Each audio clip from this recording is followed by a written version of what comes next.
Good evening. Welcome to Vibin with Ashley Live. I'm your host, Ashley Live. Thank you guys so much for joining me. I'm really excited for tonight's episode. It's episode 245 of my show. And I want to give a warm welcome to the amazing Rich Bomzer who's joining me tonight.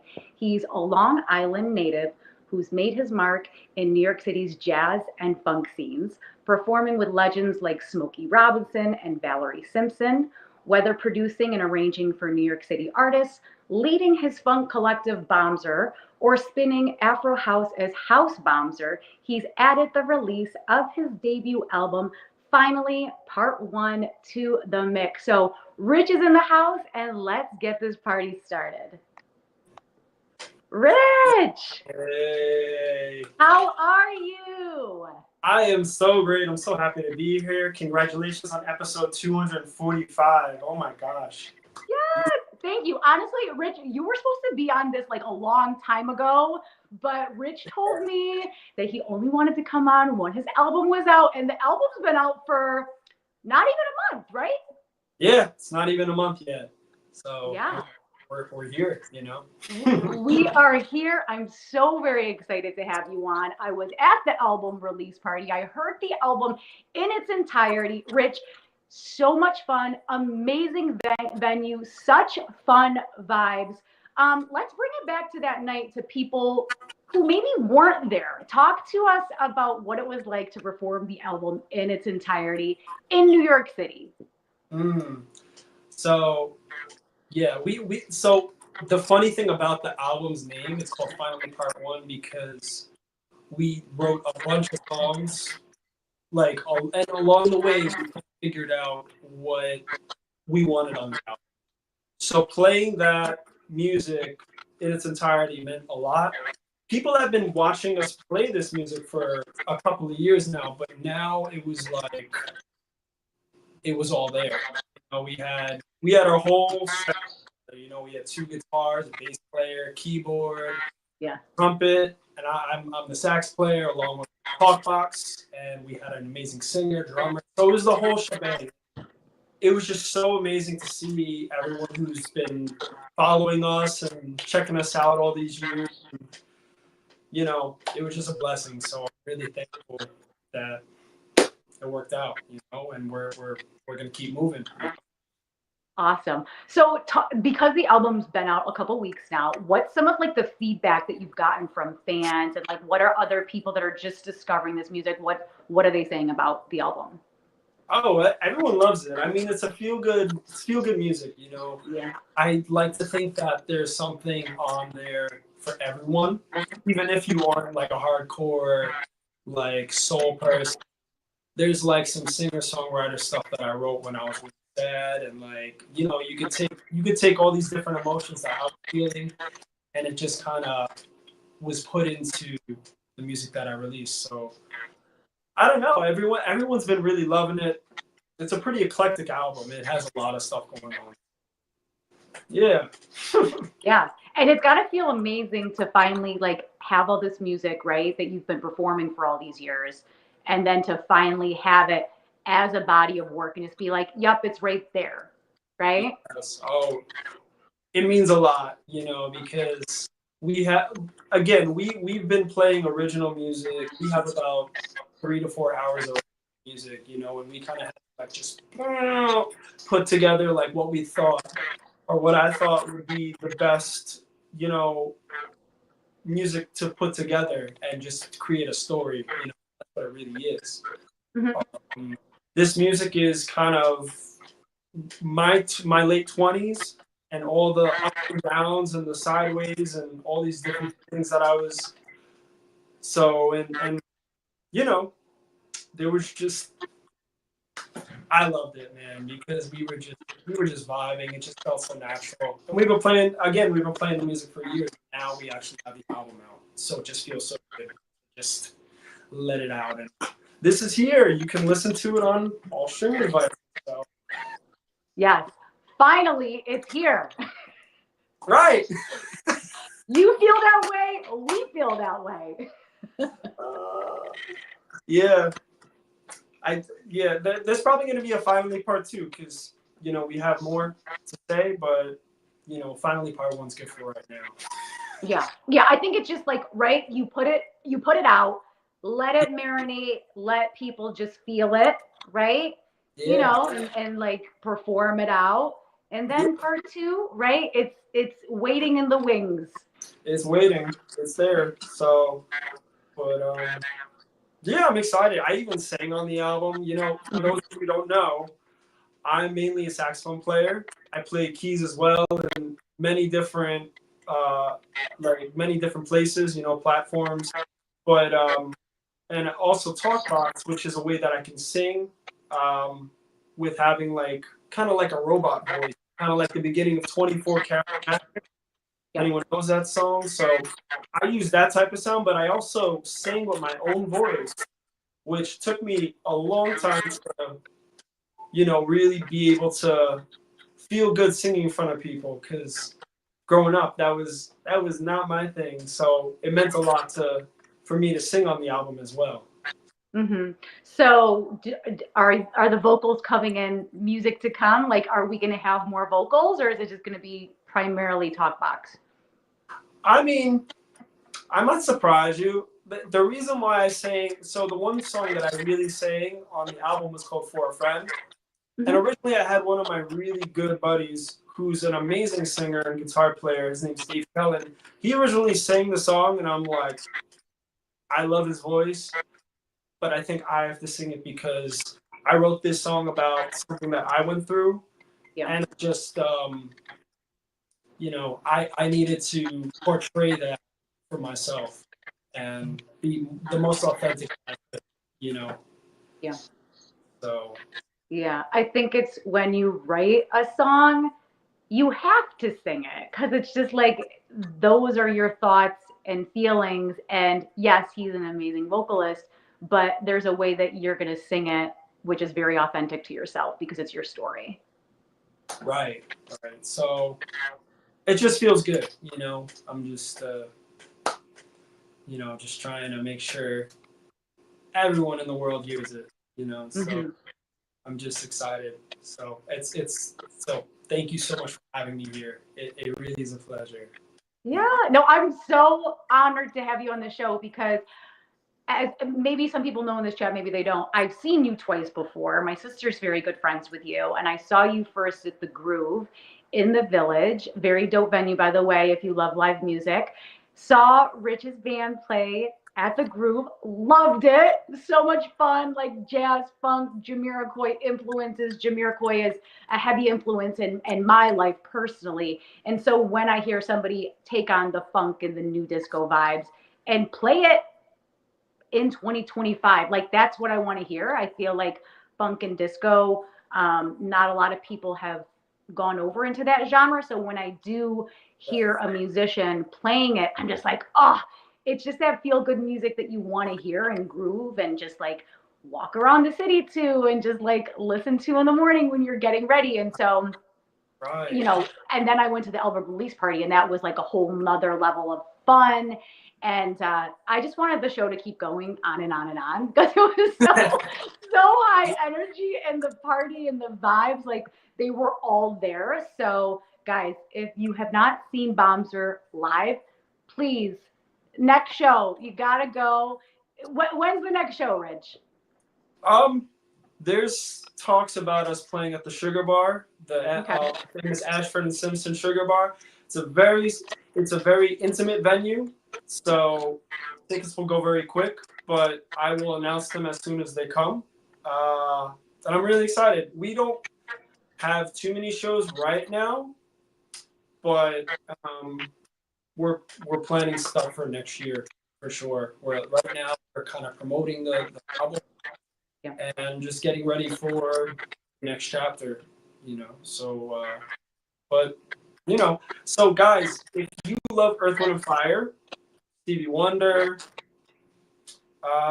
those are like my main influences. Prince, just for the people that have never heard my music or have never heard of me, those are my biggest influences. I have their records right over here, and Yeah. Love it. I'm also a huge Earth, Wind and Fire and Stevie Wonder fan. Honestly, Earth, Wind and Fire is one of like my favorite bands of all time. Yeah. Like anytime they play a show, I have to go. I've seen them almost 10 times. Do you have like a specific Earth, Wind and Fire song that you personally enjoy that speaks to you? Hmm. I got like a bunch. I'm trying to think. I mean, Serpentine Fire is pretty awesome. It's like low key, Yeah. not one of their most popular songs. I know everyone knows September or Let's Groove. Serpentine Fire is one of my favorite songs because it's just like, you know, 'cause like all their music is so good. It's just like, as you guys know, the industry, you know, the industry like kind of pushes different songs. So, for example, it's really funny. No one wanted to push September. No one liked September when they came out with it, and the record label was like, "We're not gonna push this out. We're not gonna do it." And it was very close to September was very close to not being released. And then they, That's wild. yeah, and it's just funny. Even Thriller, Thriller was considered a cult song, so they weren't gonna release it. The record label thought it was a little, it was like, it was gonna create bad juju or something. And now it is one of the most famous Halloween songs of all time. So I love it. Yeah, I feel like it's going to be played so much over the next 2 months. And if you're based here in New York City and you've gone to the Halloween parade, they actually have this one part of the parade where they do the Thriller dance, and they have all these people do the dance, and they just blast the music throughout the whole parade. It's magical because you're like, that's so cool to see so many people doing this dance, like hearing Thriller just on this continuous loop. It's so awesome. Yeah. Oh, it's amazing. I was in the Halloween parade one year. It Oh was so yeah? cool. Yeah, yeah. I played with a brass band, and we just what did we dress up as? I think I was like I think we were the Powerpuff Girls or something. You know. But it was so much fun. It was the most fun. We were just hanging out with our bros and just like, on the way we saw people that we knew. We're like, hey, you're in this. It's a whole party. So if you're ever in the city, go to the Halloween parade. For sure. Straight up party. Rich, I'm going to be honest with you. I haven't even said this publicly yet. I have to do the Thriller dance this year. So, like, you should do it too if you don't have Halloween plans.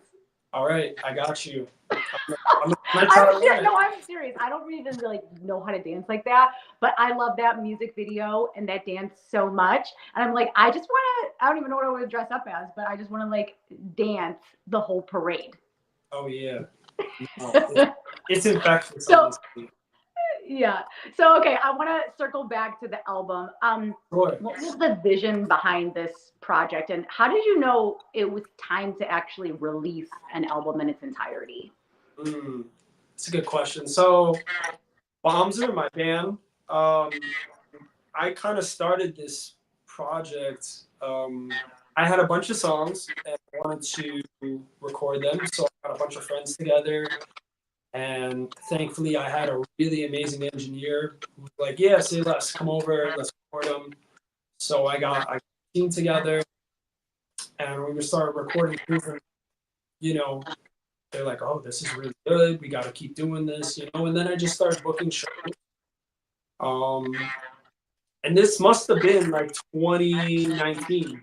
We started around 2019, and then COVID hit. No one was playing. We did some live streams. We kept writing. We did some sort of like hybrid show, but and we also like at this time I kept writing music. So this was a really good time for just for like the studio brew, and we just kept going. And then once COVID came out, obviously, everything came back, and our summers, we tried to book up our summers so everyone could see what we were up to. And there was talk of an album for a really long time. Like even when I started recording this stuff, because it was hot off the press. So I did release 4 singles beforehand. I released the song the first year that we started. That's called Butterscotch Baby. And we went on from there. And the last single that we recorded was actually a good friend now that I have. His name is Giovanni Gadago. He's a Grammy Award-winning conguero player. Everyone, literally everyone from a very young age. And he was recording an album, and I got him featured on one of my songs. Working on his album.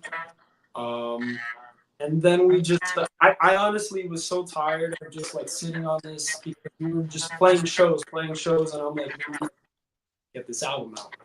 It's taking forever. Finally, part 1. That's what it's called. Yeah. So that's how I kind of came up with it, because I was like, the whole thing about it is it took this long to figure out what I really wanted out of an album, and I'm happy I waited this long, because I felt like I matured musically and to understand what I felt people wanted to hear from like us, So yeah. Yeah. And I love that you took the time with it, right? Because I feel like sometimes people put music out and they rush it. And it's like, no, sometimes it needs to sit for a minute. Obviously, COVID happens, life just happens in general. Years pass and fly by. And then you're like, oh my gosh, it's been 2 or 3 years. What do we do? What do we do? And it's got to come out. It's got to come out. So finally, it is here. The whole world can hear. And, you have this body of work that you could just be like, hey, my debut album came out in August. And I think that's really cool to say, because now you could say like, yep, my debut album, and then it's just not like just a single or just some random tracks. It's just like, this is my album, here is this beautiful body of work, and now this is what I have to show for it. Of course. Yeah. Mm-hmm. So when putting the album together, what was your process like as both a performer as well as a producer? This was interesting. So a lot of the time, this is how I kind of process things. I was like, so we would get the whole band together. We would record the song. Maybe we would record like 3 or 4 songs a day. And the first like session, I literally just gave everyone sheet music. We just read these songs, and we did like maybe like 2 or 3 takes. Mm-hmm. And then we're like, on to the next one. We didn't even like. And it's funny because the recording engineer that we worked with, his gear grew as we grew as well. So it's like as we started recording newer things, better sounding. Mm-hmm. But honestly, so we recorded everything. Then I would go back and I would listen, and there would be things. For example, on Disco, the whole intro, like I didn't like. I wanted, I as a producer, I like there are things that you want to listen to feel and grow with the song. Like, you want to make sure that you're not keeping a song monotonous, So going as a producer, I wanted to. I pretty much went back and I either worked here at my house or I went to the studio out of the island to work on different. So I would literally take the stems apart and just totally rebuild the song, like, so for my song Disco, it started out very bare, it was like the talk box and the keys, but I felt like it wasn't enough momentum, so I added this whole synthy, like disco-y, like techno type of thing, and I just like all these sounds, just to add momentum to the song. So, I mean, as a producer, you want to always be keeping the listener intrigued and very, very, very like, you don't want to lose their attention. You want to keep them going. The first 30 seconds of the song is really important. So, I just try to do my thing, especially when I work with other artists as well. You want to make sure that, whoever is the star is they're you make sure that they are being seen and that they're being supported by everything else. So that's my big thing as a producer.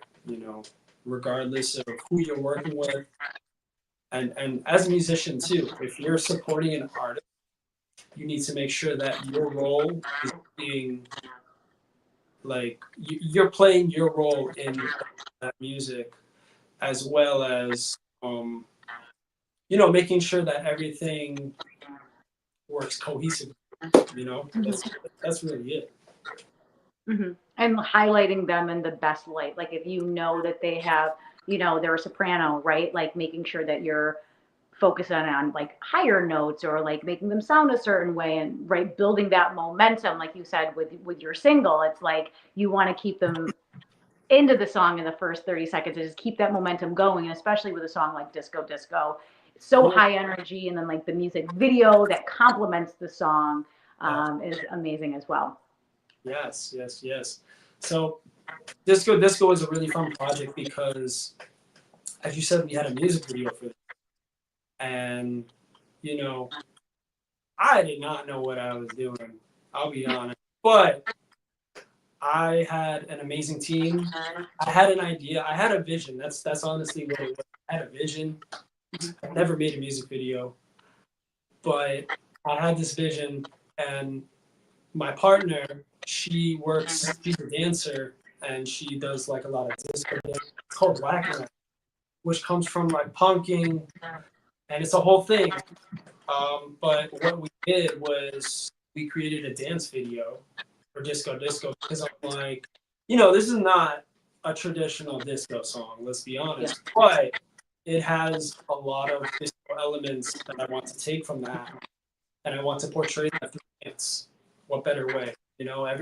Everyone listens with their pocket, especially these days. So I wanted to, find a setting that looked really cool and get a bunch of amazing dancers that were just unbelievably professional. We got together, we figured out the choreo, and we figured out what we were going to do for the video. And I'm just really happy with how it turned out. It was, this was out of my comfort zone for sure, but Yeah. it it came together. That's all I'm gonna say. And yeah. Okay, I love the music video, guys. If you haven't seen it, there's Yeah, like these mirrors on like behind them, yeah. behind everybody, and then like I mean, I don't even know where you were. I was trying to figure out where you were, and then like the ceiling lights up and it's different colors. It was There's so an funky. LED screen, yeah, out there. Yeah, it was It so was cool. so cool and futuristic. I was like, this is kind of like felt like maybe Jamiroquai had been there before or something. Yeah, no, I know there are a lot of people who have shot videos there, but we were just like, this is the vibe. Yeah.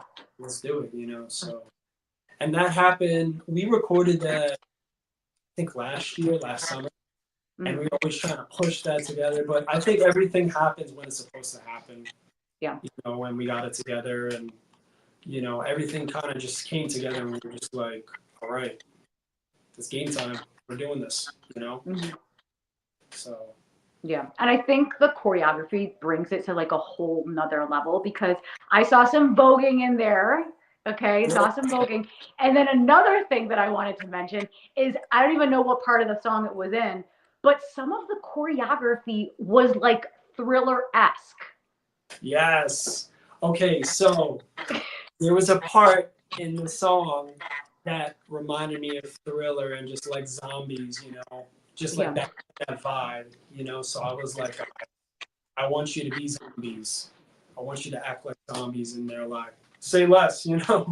Yeah. So it was really cool, for sure. I'm glad you noticed that. Yeah, I was like, this is giving Thriller vibes, and I didn't even expect to talk about Thriller in this interview whatsoever. I was going to be like, oh, Rich, that totally reminds me of Thriller because the dance sequence in Thriller, like everybody knows it. I mean, I don't know it off the top of my head, but I know what it looks like, right? And I was like, there are so many like little things that remind me of Thriller and that one sequence of it. And I was like, that's really cool that you were like, yeah, like look like zombies. And then I noticed that because that really stuck out to me.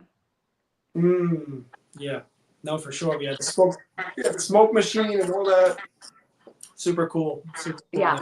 Yeah. So how long did that video take to, like, how long did you guys film for? So we were actually on a time crunch. We were like, because we had a bunch of scenes that we had to, film. Again, my partner was very, very much involved with the. He did the choreography. She kind of helped us put together, Mhm. and I was kind of like, yeah, that. So, we had, I think, 4 hours or 5 hours. I think it was.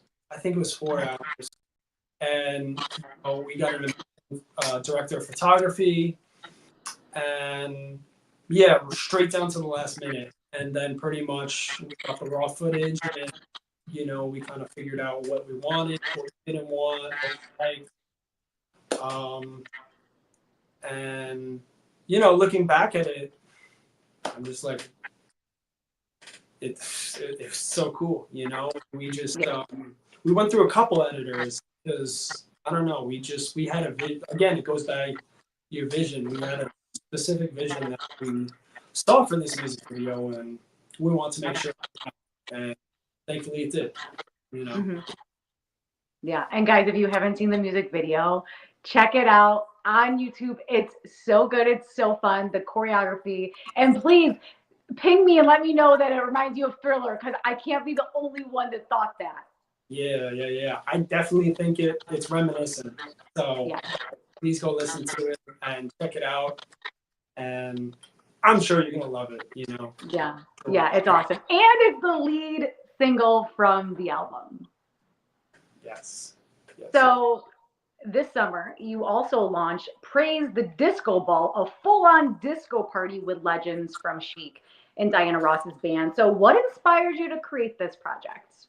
Oh man, this project is a labor of love. It's just so I love this music so much, and it means so much to me growing up. Because my mother she still is a huge disco fan, and she would have all these records laying around, and as I got older, I never forgot about it, but I just kept going on my musical journey.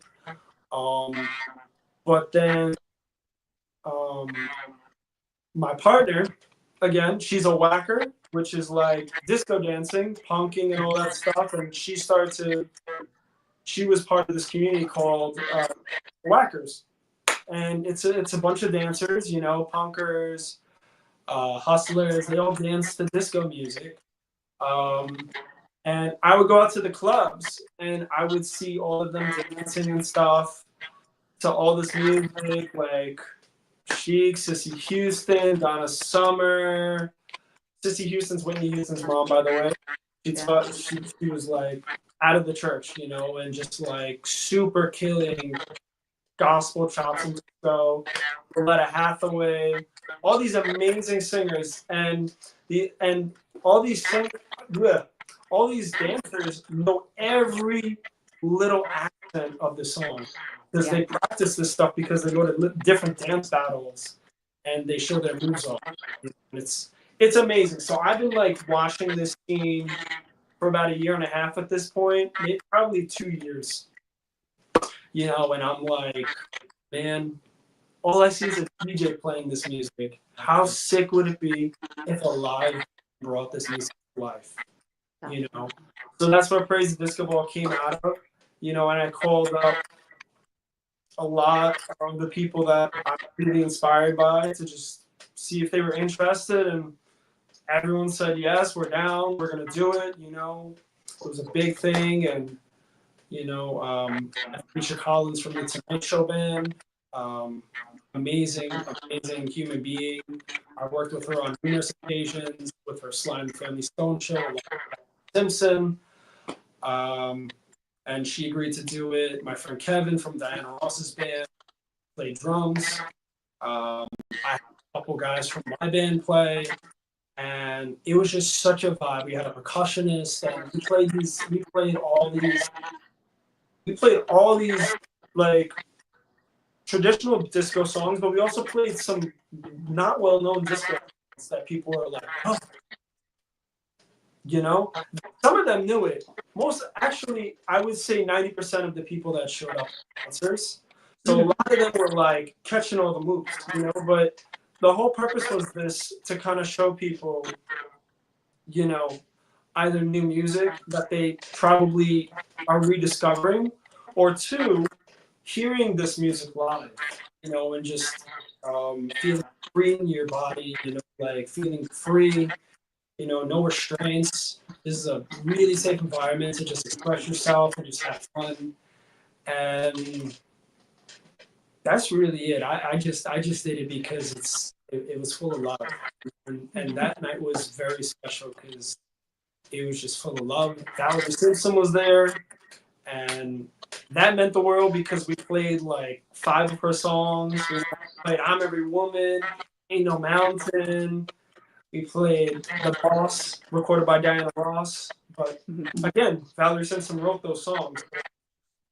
Out of this world for her to come support us. You know? I just feel super blessed. Yeah. I mean, I think that's, first off, it's amazing because I feel like there's not enough disco in the world today. And, right, like you can put on Spotify or if you have an like vinyl, right? But like, you're right, there's not enough bands that play disco. And it's so cool to bring that. And for you to say, like, hey, I called up all these people I know, and they all said yes, it just like reaffirmed that you were doing the right thing. They're like, yeah, let's do this, Rich. Like, this is awesome. And then, you know, to have this party and then have Valerie come out is, I mean, at that moment, mic drop, right? Like, done. Like, I know I'm where I'm meant to be. Yeah, it was just there were so many things along the road. I was like, there were a lot of bumps in the road, you know, because this was the first really big party that I've thrown, you know, and I was like, should I do this? I'm definitely gonna lose money, but I might make money. It wasn't even about that. At the end of the day, I realized that it really wasn't about that because it was all about just bringing all these communities together. And the main purpose of Praise Disco Ball, if I haven't said it already, in my eyes, I wanted to bring the live music community with the dance community and bring them together for an event because I haven't seen that like fully. I haven't seen. And we played these songs just like the record. You know, that was the plan because when these dancers hear the song, you know, they're used to hearing the record. You know, of course, we're gonna go for our percussion breaks and all that stuff. We did a bunch of stuff off the cuff as well, just because we were just having so much fun. But it's so important as musicians for us to play this music authentically. Mm-hmm. So people who actually know this music really well are gonna, you know, appreciate it more and be like, oh, this is amazing. I'm hearing this with my ears. And there's 10 people playing the music, you know, so yeah, again, just super blessed, you know. I'm so happy that we did this, you know, and it's going to continue. We got another Praise the Disco Ball this month. We got Praise the Disco Ball Light, Star Bar, and Bushwick, and that's going to be more of a DJ with a bunch of live instruments, and then we're going to have Praise the Disco Ball, the full band, in November, which I'm very excited for. That's late November, before Thanksgiving. So you're gonna go somewhere. That's fine, but you'll be up Praise the Disco Ball. so okay. When's the one in Bushwick next month, or is it this month? It is September 25th. September 25th. Okay, that's only a couple weeks away. And then November. Can you announce where it's at in November? November 20th, I believe. It's a Thursday, and that's at New Blue. Oh. So, that's yeah, it's gonna be a late party. It's gonna be like 10 to 2, so we're gonna have a lot of fun. Hey, guess what? Thursday is the new Friday. I know everyone goes out Thursday. They don't call it Friday anymore. It's always Thursday. I'm getting that vibe from New York now. Yeah, yeah. So we were like, all right, let's go, let's play. And guys, if you haven't gone to New Blue, it's such a dope venue. That's where Rich had his album release party.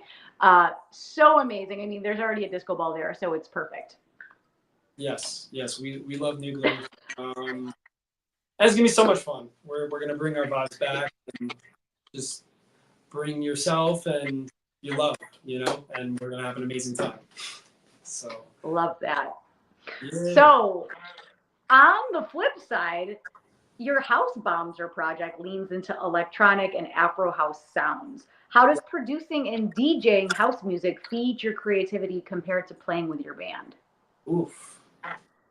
To go on. So I started DJing uh, probably in the peak of COVID because I'm like, all right, I'm home. I would just go into clubs and I would just be like, I could definitely figure this out. And, I'm sure DJing would be a lot if I put time into it. And honestly, I got from DJing and understanding house music, I got really, really into like old school house and just like studying the classic producers, like that kid from Chicago and just these really amazing producers and DJs that cultivated house music, like Freddie Knuckles, Kerry Chandler is one of my guys, and just like really like and a lot of them use a lot of gospel singers and stuff like that. It's amazing how they put this together because I mean everyone has a different workflow and especially in the 80s when you're working with stuff and you're not necessarily a musician by trade. You figure out how to create music by being a DJ and using drum machines and all that stuff. So I think it's amazing. And it kind of just put me into this deeper hole into house and just like how do I make it feel authentic? How do I make it feel really good? So people can dance to it and stuff. So um, you know I I'm still getting better at DJing. I go to open decks, which is like open mics for DJs, and I try stuff out and you know um, this is one of those things where you know, like for example, I've been playing saxophone for I don't know about like a little less than 20 years. No, yeah, no, definitely at least 20 years because I'm 31 now. I started when I was 11. Um, but DJing is practically new to me, so it's a lot of fun and there's a lot of stuff to it, and I create my own music so I can play that stuff for people and see how they react, how the crowd reacts. It's very big on like as a DJ, it's always about watching people and how they act towards the music and towards the vibe. So I'm always trying to learn what is the best way to interact with the crowd as a DJ. And especially I bring my sax and I bring my drum machine and all this stuff and I have all these different things that make me a little more me than just spinning because I'm still like I'm still learning, but at the same time I want to feed my creativity as a musician as well. So that's also part of it, but it's a lot of fun. Yeah. And it's different, right? It's different than playing a saxophone or playing with like a band because you're just, as you said, you're feeding into the crowd. You're seeing how they like it. And you're just like, oh, they really like that song. Or like, right? Like, which songs are they singing to? And like, maybe, they do a dance off in the middle of the floor. And it's interesting to explore that part of yourself because you're like, yeah, I'm pretty new to it. I'm still just trying to figure out my space as well as, you know, how the music feeds into the crowd of people. No, absolutely. And one of the best ways I've done it, I actually every now and then I DJ for a house class. So they have a house class at a place called PMT on the I think the lower west side. I think so. But they're down by Italy. I think they're by Italy. Oh, okay. But anyway, every Friday they have a different DJ a house session. So all these dancers show up and they just practice their moves, they session, And usually they go somewhere else. They go to a party or a club after. But I've been fortunate to do it a couple times and try out my music and see how dancers react to what I've been working on. So and that's really important. I just love seeing how people react. And that's the biggest thing I've taken away from being a DJ and a producer is to watch the crowd and see how people react. And based on that, you may want to stay in this groove for about 5 minutes because people are feeling you, being up on touch, because a lot of the times, I don't know about you, but when I see a DJ, sometimes they switch the song too fast. I'm like, as a listener, I'm like, oh, I wanted to hear more of that song. I know. So hearing that as a listener, kind of, and then bringing it to the booth, it kind of really helped me understand what is wanted, But I'm always learning about that stuff. This is, again, I feel like a baby in this, So it's something new for me to keep working on. Yeah, and you're like flexing those creative muscles and just like you said, sometimes the song ends too quick, and I'm just like, oh, it was no. Yeah, you know that feeling, Ashley. It's just like you're in the club and you're just like listening to this amazing. You're just like vibing out, and the guy just changes it like just, and you're just like. Like, no, you have to read the room. You have to be like, people love this. Like, maybe it's a 3-minute song, but then maybe you make it an 8-minute song. Maybe, you know what I mean? Yeah. So, bring it back a couple times. Yeah, so definitely doing these open decks where usually there's a lot of people at these places, and it's usually like a 30-minute set, that's where I really try out my stuff, when I see how people react, and yeah, I just keep trying to do some shows. I'm doing a show elsewhere, rooftop, at the end of September, I believe. So I'm going to post that at some. Okay, I'm really excited about that because again, I'm working on some new house music as house Bomzer, and I'm super excited to see how it goes. Yeah, that's exciting. So wait, it's the date's at the end of September.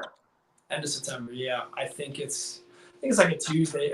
So they asked me to like this. This is a funny story because Elsewhere is a very well-known venue, but they got my info because I opened someone like dropped out at the last minute and they needed an opener, and some odd reason I came up as a DJ. I think I pushed myself like, hey, I could DJ, here's my stuff, blah, blah, blah. I only had 1 or 2 gigs at that point, they were just like local bar gigs, DJing for like, people have DJs DJ for like 6 hours or something, and I'm just like, but this was really cool because this was the first time I really felt like I could reach out and use what I have, as a musician to kind of touch people, because it was that type of crowd. So I'm excited to be returning at the end of this month. Yeah. Yeah. End of the month. Yes. So exciting. Yeah. So I'm chilling. I'm just having a ball doing all these things. Like I always tell people, if you're not from New York City, and you are trying to get into the arts, you have to wear many hats. You have to wear many hats because, or from my point of view, wearing many hats puts you in a lot of different positions for success, and you're just seen in different places, and you never know who's going to call you. Exactly. That's the biggest thing. So, yeah. Yeah, and it's great advice. I think, right, there's a hustle in New York City that people that live outside the city do not understand.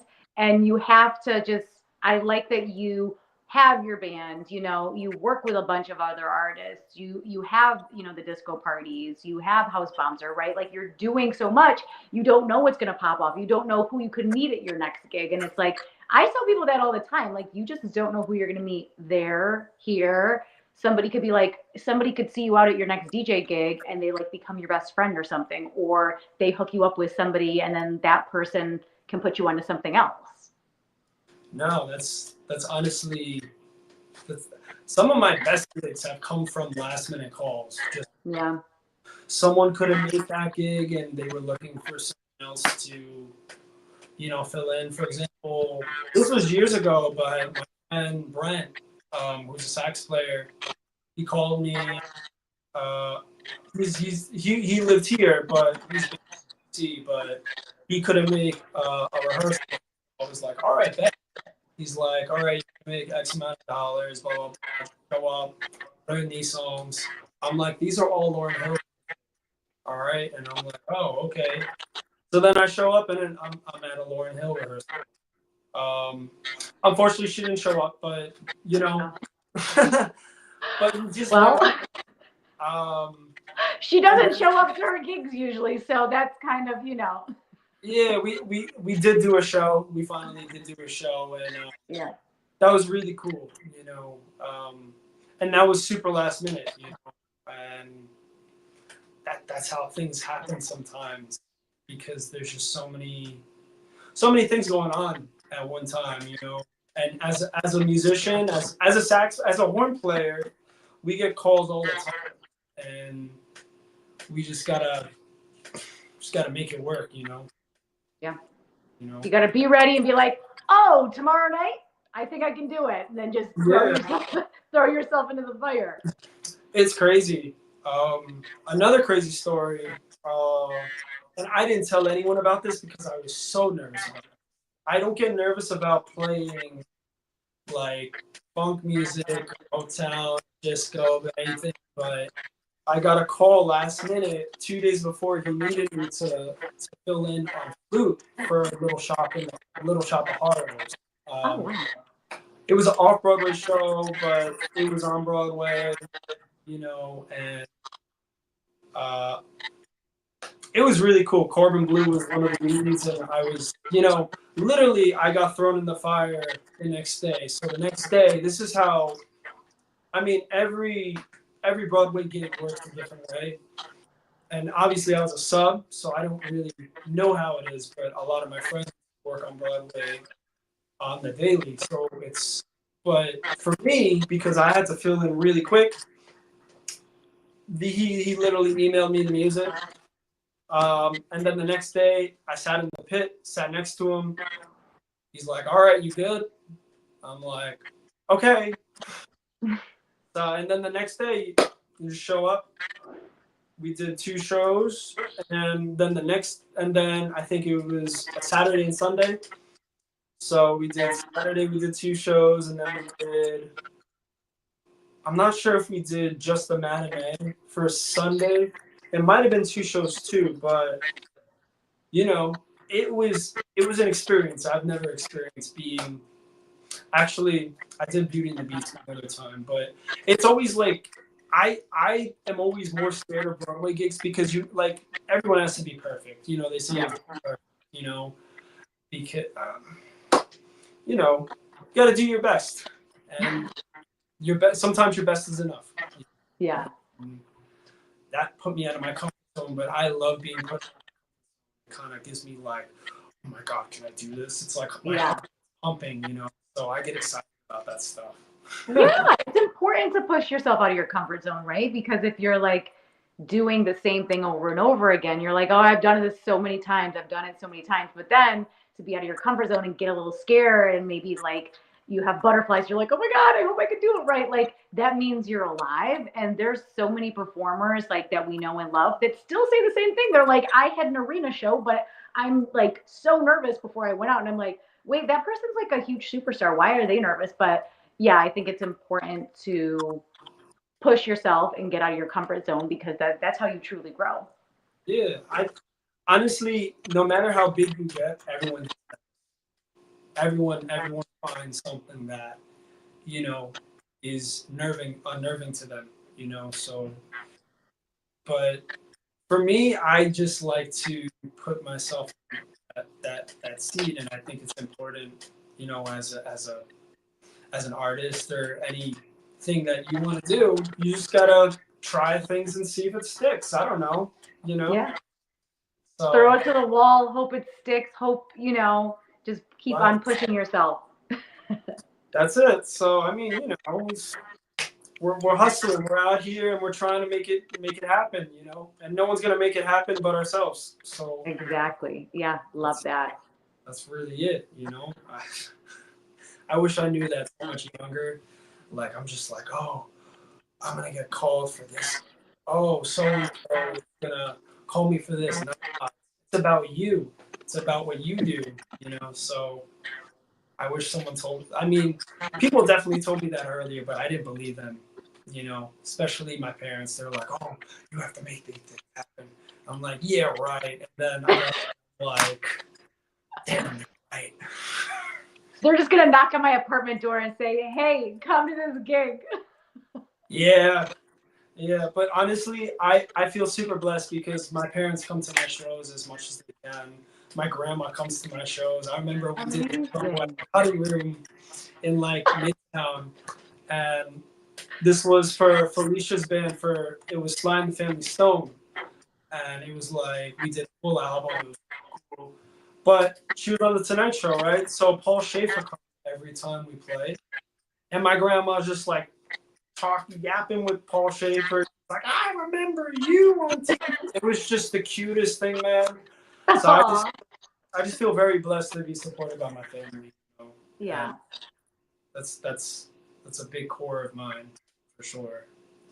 Yeah. It's so important to have that family love and support and for them to come to the shows. It's just you see them in the crowd and you're like, "Oh my gosh, it's my Yeah, family." it's like sixth grade band concert. I'm just like a little kid again. So it's cool. It's cool. So Yeah.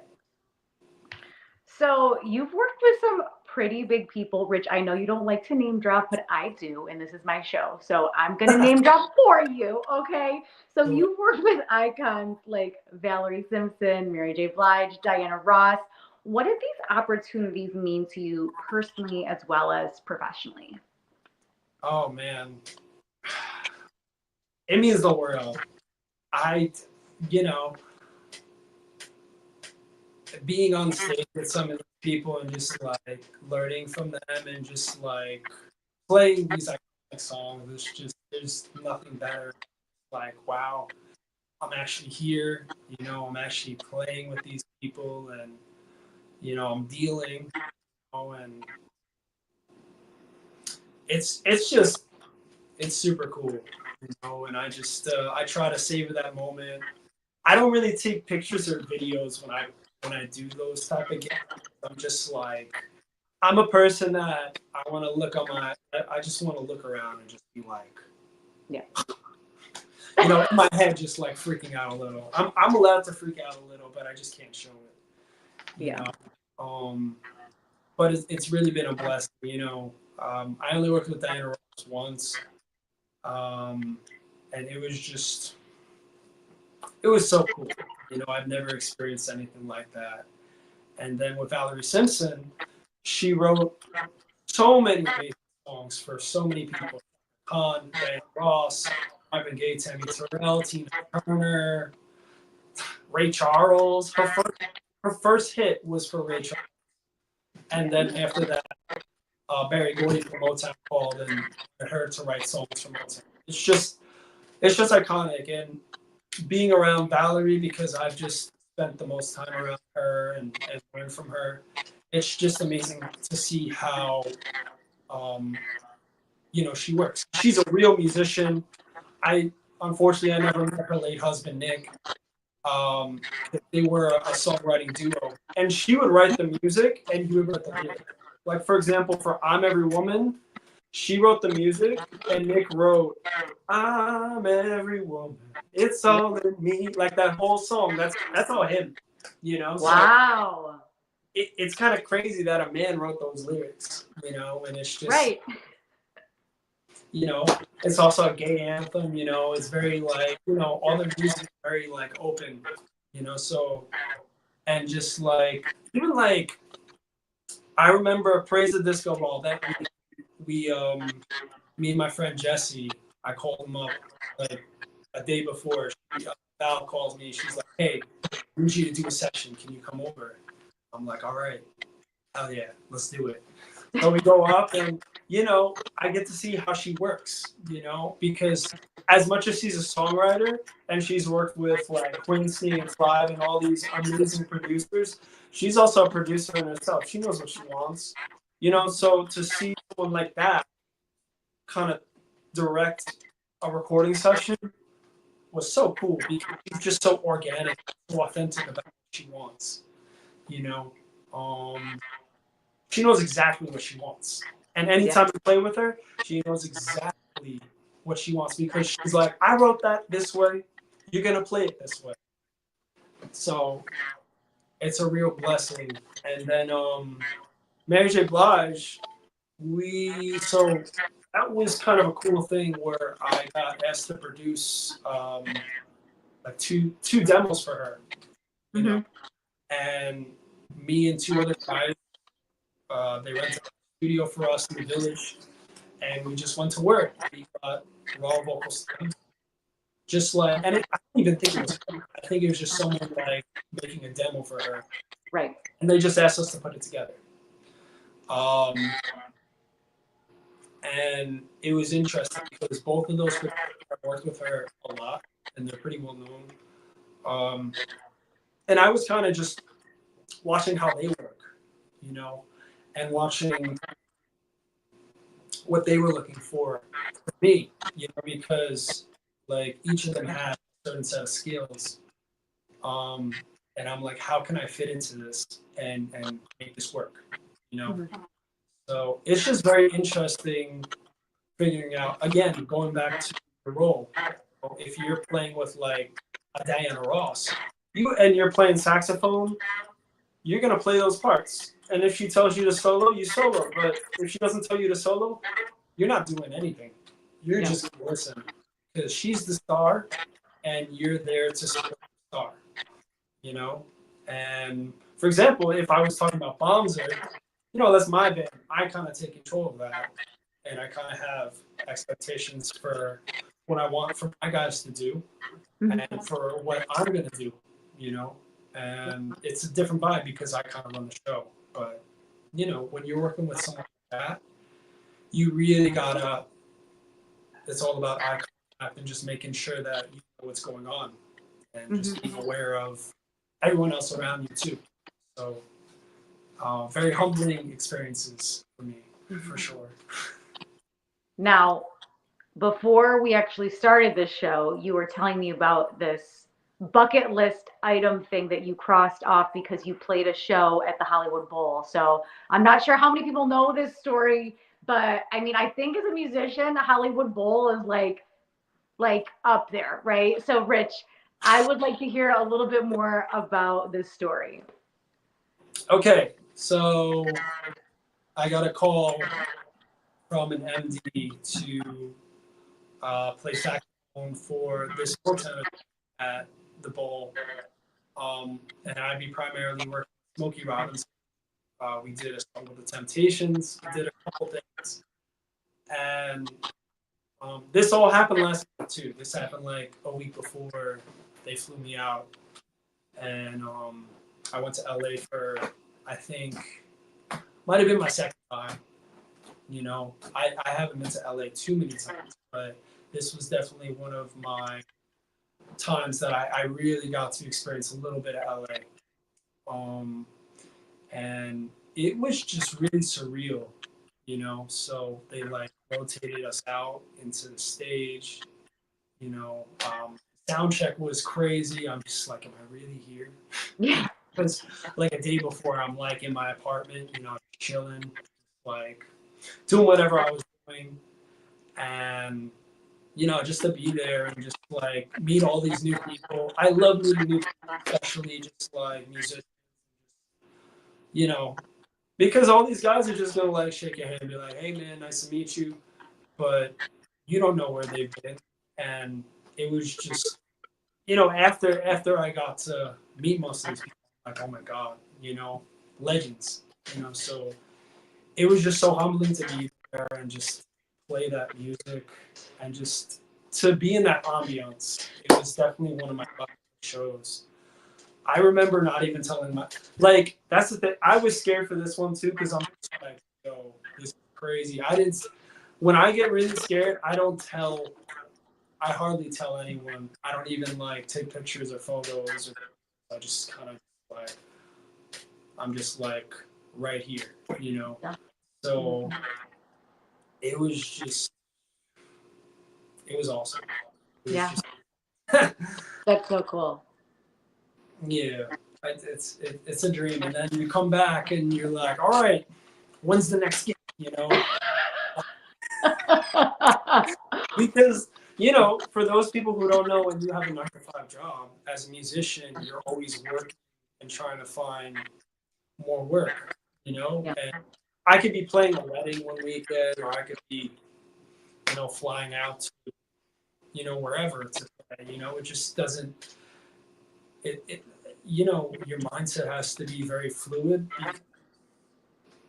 You have to be very flexible as an actor, and that's really important to understand because if you're very rigid, you're gonna get work, but if you open yourself to possibilities, I think it's a better mindset, especially for this type of stuff, because you just never know. Yeah. You just never know who you don't know who you're gonna meet at this wedding. We did like a corporate event a couple weeks ago, and I didn't know we were walking in. It wasn't my band, but it was one of my good friends. Their name is Affinity NYC, and Reverend Al Sharpton came up and spoke. He was just there. He was a guest. It was a very big gospel following, and that was really cool. And gospel music is a very big part of my life as well. I grew up Jewish, but I do a lot of stuff in the gospel scene now, whether it's playing sax or I'm taking organ lessons. So I play. Yeah. So cool. You need to talk to my sister. She plays organ. I know it's pretty amazing. I'm trying to get good. Like learning the pedals and stuff. It's like it's different than the piano. Yeah. So, but it's just been when you see someone who can really make that organ sing, it's just like it blew me away. I would sit behind the organ player a lot of the times and just watch him play. Yeah. That's how I got to learn a lot of gospel language. Um, so it's been really. There's just so many scenes of music. I just feel like you can't be like, no, I'm not gonna do that. I'm not gonna try that. Because you never know if it's gonna be a good fit for you. Yeah. You don't know if it's gonna speak to your heart. So I don't know. Love that. That's a mic drop moment right there. I feel like I can't even follow up with anything, Rich.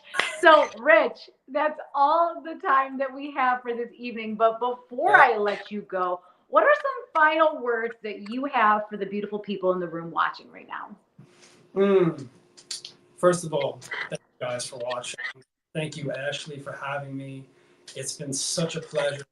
Please go check out my album, Finally Part 1. The band's name is Bomzer. So that's the word Bomb, Bombzr. And we have our new album out. It's only about a 35-minute album, so it's a quick listen. But I know you guys would enjoy it. It's just one of the many things that I'm working on right now, and it's out there. All streaming devices. We do have a music video as well. YouTube page. Follow us on Instagram. Bomzer again. And we'll keep you posted on the disco party. Praise the Disco Balls, another thing we're doing. And that's that I will post that very soon. But for right now, I think it's most important that you guys know that this amazing album is out there. And it speaks truly to my heart, and I know it will speak to your heart as well. And I'm so excited. So thank you so much. Yes, Rich, thank you so much for coming on my show. Guys, if you don't already, please make sure to follow Bomzer. Live shows, disco parties. There's so much that he has going on. So please follow his journey. Guys, if you're new here, I'm Ashley Live. This is Vibin with Ashley Live. Please hit that like and subscribe button. And Rich, thank you, thank you, thank you. Please come back on anytime. I know you have so much stuff going on, so there's always something to talk about. And thank you guys. Have a great night. We'll see you next time. Thank you so Have a much. good night, guys.